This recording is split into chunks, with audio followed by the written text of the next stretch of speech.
Bab 1139. Hukuman darah. Selain guntur Dewa Ungu, bahkan mata jalan surga di ujung langit retak tak terhitung banyaknya retakan di bawah bunyi menusuk dengungan pedang, seolah hendak meledak. Roh pedang bisa dikatakan sebagai salah satu solusi terakhir warrior yang dulunya dia tidak menggunakannya karena takut menarik mata jalan surga, namun kini mata jalan surga telah datang, dan dia tidak perlu menariknya sama sekali. Dalam hal ini, tentu saja dia tidak akan cemas lagi. Karena guntur Dewa Ungu itu terlalu menakutkan, jika mata jalan surga tidak dihancurkan, dia akan dibunuh oleh guntur Dewa Ungu itu. Tidak ada pilihan selain menghunus pedang. Dan pada saat warrior yang memegang gagang dengan tangan kanannya, mata jalan surga ujung langit tiba-tiba meledak menjadi cahaya terang, dan kemudian, di mata semua orang, itu meledak secara langsung, dan kemudian sinar merah serangan listrik turun dari ujung langit, dan kecepatannya sangat cepat sehingga warrior yang bahkan tidak bereaksi dan masuk ke tubuhnya. Bang! Sebuah pilar darah naik ke langit dari tubuh warrior yang, tetapi tidak seperti sebelumnya, pilar darah ini tidak memiliki aura pembunuhan dan permusuhan sedikitpun, bahkan bau darah pun tidak. Namun, rambut warrior yang berubah menjadi merah darah seperti sebelumnya, dan di atas kepala warrior yang ada tulisan berwarna merah darah, hukuman. Kata merah darah, hukuman. Melihat pemandangan ini, mata Bendico Xiao dan yang lainnya penuh dengan keraguan. Mereka tidak menyangka bahwa mata jalan surga akan meledak, dan kemudian membuat hal seperti itu. Apa artinya? Bendico Xiao dan orang-orang perguruan rusa putih melihat kata, hukuman, di atas kepala warrior yang dengan curiga. Namun, gadis penunggang babi istana alam baka dan Hades dan Sun Kangel sedang berekspresi kaget. Pada saat ini, keterkejutan di mata mereka bertiga lebih kuat daripada ketika warrior yang mengeluarkan leluhur pedang. Hukuman darah, bagaimana mungkin? Mata gadis penunggang babi penuh dengan keterkejutan dan kengerian, serta sedikit keraguan dan kebingungan. Sun Kangel di sampingnya melirik warrior yang, kemudian dia buru-buru menundukkan kepalanya untuk melihat rubah di tangannya. Di matanya, sama seperti gadis penunggang babi, dia terkejut, dan ada sedikit ketakutan. Dan Hades di samping berwajah pucat, di matanya ada ketidakpercayaan. Warrior yang juga menemukan kata, hukuman, berwarna merah darah di atas kepalanya. Warrior yang mengerutkan kening, pikirannya bergerak sedikit, dan sebuah pedang energi menyembur keluar, dan akhirnya mengenai kata, hukuman, di atas kepalanya. Bang! Dengan ledakan, energi pedang itu menghilang, tetapi kata, hukuman, tidak rusak sama sekali. Ini adalah hukuman darah. Tiba-tiba Hades menghampirinya dan berkata, hukuman darah, hukuman yang lebih mengerikan daripada hukuman langit, yaitu hanya menyatakan seseorang sebagai pendosa alam semesta, jalan surga tidak mengampuninya. Dan hukuman darah mewakili jalan surga di dunia ini tidak akan pernah mengampuni pihak lain, tidak akan pernah. Tidak akan pernah mengampuni. Mata warrior yang sedikit menyipit. Pada saat ini, Hades berkata lagi, kamu seharusnya mendengar bahwa istana alam baka kami pernah muncul seorang pendosa alam semesta, kan? Warrior yang mengangguk dan berkata, aku mendengarnya. Hades berkata, sesungguhnya, dia bukanlah pendosa alam semesta, jika hanya pendosa alam semesta, dengan kekuatan istana alam baka kami dapat sepenuhnya membiarkan dia meninggalkan dunia ini dan pergi ke dunia lain. Jika demikian, maka jalan surga tidak akan berdaya terhadap dia. Namun, dia bukan pendosa alam semesta, tapi dijatuhkan hukuman darah oleh jalan surga. Jalan surga tidak akan melepaskannya. Untuk orang seperti ini, jalan surga bahkan akan menghancurkan dunia demi menghancurkan orang seperti ini. Omong-omong, Hades menatap langsung ke arah warrior yang dan berkata, awalnya, bukan istana alam baka kami takut pada Guardian, tetapi kami tidak ingin menghancurkan dunia ini, apalagi melawan habis-habisan jalan surga. Mata jalan surga hanyalah salah satu kloning dari jalan surga yang sebenarnya jauh dari dunia ini, menguasai hampir 100 dunia spiritual. Dan di balik mata jalan surga, ada kekuatan dan intrik yang rumit. Separuh dari orang-orang istana alam baka kami tidak dibangunkan saat itu, jadi kami berkompromi. Warrior yang Hades menarik napas dalam-dalam, lalu menatap warrior yang dan berkata, apa yang sebenarnya kamu lakukan? Apa yang sebenarnya kamu lakukan? Ada getaran dalam suaranya.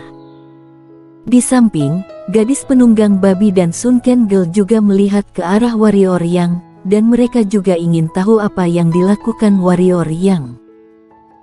Warrior yang menarik napas dan berkata, ingat benua pendekar hitam. Tahukah kamu bagaimana aku bisa bertahan saat itu? Hades menggelengkan kepalanya. Warrior yang berkata, awalnya jalan surga tidak segan-segan menjatuhkan guntur dewa penghancur bumi untuk memusnahkan pendekar hitam spesies penentang. Kami tentu saja tidak mau duduk diam dan kami semua bersatu untuk berperang. Karena beberapa faktor, tidak terhitung pendekar hitam spesies penentang disucikan, tidak terhitung pendekar hitam meledakkan dirinya. Pada akhirnya, mata jalan surga terluka parah. Dan pada saat kritis, aku membunuhnya dengan pedang. Lalu, kemudian dia mengingatku. Aku menjadi setengah suci, dia juga datang, orang lain disucikan, selama aku hadir, dia melihatku, dia juga menyetrumku, singkatnya, selama dia mencium auraku, dia tidak akan melepaskanku. Berbicara tentang ini, warrior yang menggelengkan kepalanya dan berkata, sesungguhnya, akulah yang dirugikan. Saat itu, dia akan menghancurkan seluruh benua dan aku ingin hidup, aku tidak punya pilihan selain menghancurkannya.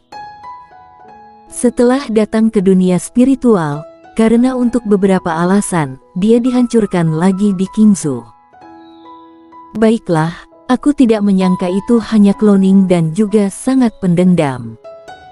Hades, kamu pernah memotong mata jalan surga. Pada saat ini, gadis penunggang babi di samping tiba-tiba berkata. Warrior yang melirik pihak lain, lalu mengangguk, dan berkata, tidak miripkah? Gadis penunggang babi melirik pedang di tangan warrior yang, dan berkata, pedangmu. Bagus sekali. Bisakah kamu menjualnya? Warrior yang. Gadis penunggang babi mengangkat bahu dan berkata, lagi pula, kamu akan mati, mengapa kamu tidak menjual pedang ini kepadaku, mungkin aku akan dapat membalaskan dendammu. Bagaimana? Aku bisa memberimu 100.000 batu kecubung. Itu semua tabunganku. Dia punya beratus-ratus ribu. Pada saat ini, Sunken Girl dari samping tiba-tiba berkata. Ketika gadis penunggang babi mendengar kata-kata itu, dia sangat marah, dia memelototi Sunken Girl dan berkata, kamu pengkhianat. Aku akan memanggang rubahmu dan memakannya lain hari. Lalu aku memanggang babimu dan memakannya. Sunken Girl tidak mau kalah. Berhenti. Melihat gadis penunggang babi masih ingin berkata lagi, pada saat ini, warrior yang berkata dengan marah, dua kakak. Bisakah kalian peduli dengan perasaanku? Aku seperti ini sekarang, kalian masih mendiskusikan makan di sini, bisakah kalian tidak memancing emosiku? Kamu akan mati. Gadis penunggang babi menatap warrior yang dengan tatapan kasihan. Sun Kangol mengangguk setuju. Kenapa? Kurasa tidak ada yang salah. Warrior yang bertanya dengan bingung, meskipun kata hukuman mengambang di atas kepalanya. Namun, dia tidak merasakan ketidaknyamanan di tubuhnya. Guardian akan datang mencarimu, kata gadis penunggang babi. Ekspresi warrior yang membeku, dan kemudian berkata, jika mereka ingin datang, mereka seharusnya sudah datang sejak lama dengan kekuatan mereka. Jika mereka tidak datang sekarang, mereka pasti tidak akan datang. Kamu bermimpi. Gadis penunggang babi memukul tanpa ampun, alasan mereka belum datang adalah karena mereka tidak ada di dunia ini. Jika aku tidak salah, mereka sudah dalam perjalanan. Ketika mereka tiba, kamu sudah selesai. Kabur. Pada saat ini, Hades dari samping tiba-tiba berkata, melarikan diri. Warrior yang tercengang. Melarikan diri kemana? Gadis penunggang babi berkata, kecuali dia bisa menerobos dunia ini sekarang dan melarikan diri langit berbintang di angkasa luar, tetapi dengan kekuatannya, dia masih jauh dari kemampuan untuk menembus dunia ini. Bahkan jika dia melarikan diri ke dunia luar, bukankah mudah bagi mereka untuk menemukannya juga? Jangan lupa, semua planet berada di bawah kendali mereka. Hades terdiam beberapa saat. Warrior yang juga terdiam. Setelah beberapa saat, dia menatap gadis penunggang babi. Gadis penunggang babi langsung berkata dengan cepat, sudah kubilang, jangan mengincarku. Aku tidak akan menerima pekerjaan ini. Aku tidak akan mengambil batu kecubung yang kamu berikan. Pada saat ini, dia melihat Hades lagi dan berkata, dan kamu, jangan main-main denganku, pekerjaan ini adalah bisnis yang merugikan. Mungkin bahkan aku akan dikorbankan. Hades mengepalkan tinjunya, sinar dingin berkelap-kelip di matanya. Pada saat ini, gadis penunggang babi menatap Hades dan berkata, adik ke-10, ini bukan lelucon. Jika kamu mengambil tindakan, itu akan melibatkan seluruh istana alam baka kita. Aku tidak membantu lagi. Pada saat ini, Sun Kangol juga berkata. Entah itu gadis penunggang babi atau Sun Kangol, keduanya memiliki mata yang serius. Kali ini, biarkan aku menghadapinya sendiri. Pada saat ini, warrior yang tiba-tiba memandang Hades dan berkata, kamu telah banyak membantuku. Selain itu, kamu tidak sendirian. Kata-kata dan perbuatanmu akan melibatkan orang lain. Kamu tidak bisa mengalahkan mereka. Hades menatap langsung ke arah warrior yang. Warrior yang menatap gadis penunggang babi di samping dan berkata, jika aku menyerah, apakah mereka akan membunuhku? Untuk menyerah, itu tergantung pada apakah perbedaan antara kekuatan kedua belah pihak tidak terlalu besar, dan pihak yang lebih lemah memiliki kesempatan untuk menyerah. Dan kamu melawan mereka, kamu sangat lemah, apakah kamu pikir mereka akan membiarkan kamu menyerah? Kata gadis penunggang babi datar. Maka tidak ada cara lain, hanya bertarung. Warrior yang menarik napas dalam-dalam, lalu menatap Hades dan berkata, kalian pergilah. Hades tidak berbicara, gadis penunggang babi akan berbicara, dan pada saat ini, pupil matanya tiba-tiba menyusut, dia melihat ke ujung langit, dan berkata, sudah datang. Gadis penunggang babi terdengar suaranya, dua cahaya keemasan tiba-tiba muncul di ujung langit, dan tak lama kemudian, dua pria paruh baya berbaju zirah emas dan memegang tombak emas muncul di atas dunia bangau putih. Pendekar Kaisar. Dua pendekar Kaisar.